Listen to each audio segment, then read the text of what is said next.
পুৱাই মৰাণত ভয়াৱহ পথ দুৰ্ঘটনা মৃত্যু মাতৃ আৰু 3 বছৰীয়া কন্যা ৰখাই থোৱা ট্ৰাকত প্ৰচণ্ড খুন্দা ৱেগনাৰ বাহনৰ থিতাতে মৃত্যু হয় বেবী আখতাৰ নামৰ মহিলাগৰাকী চিকিৎসালয়লৈ নিয়াৰ পথতেই মৃত্যু 1.5 বছৰীয়া শিশুটিৰ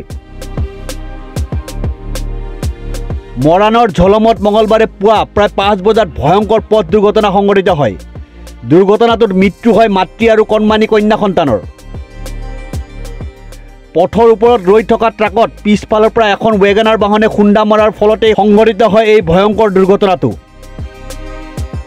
ঘটনাস্থলীতে নিহত হয় মৰাণৰ খুমটাই সেউজপুৰৰ ববী আখতাৰ নামৰ মহিলাগৰাকী আনহাতে গুৰুতৰভাৱে আহত মহিলাগৰাকীৰ প্ৰায় 3 বছৰীয়া কন্যা সন্তানটি চিকিৎসালয়লৈ নিয়াৰ সময়তে মৃত্যুক আঁকোৱালি লয় গুৱাহাটীৰ পৰা AS01 QC 3831 নম্বৰৰ এখন ভাড়া গাড়ীত মৰাণলৈ আহি আছিল মাতৃকন্যা মৰাণৰ ঝলমৰ সমীপত পথৰ ওপৰত ৰৈ থকা HR 58D 6767 নম্বৰৰ ট্ৰাকখন অতিক্ৰম কৰাৰ সময়তে সংঘটিত হয় এই ভয়ংকৰ দুৰ্ঘটনাটো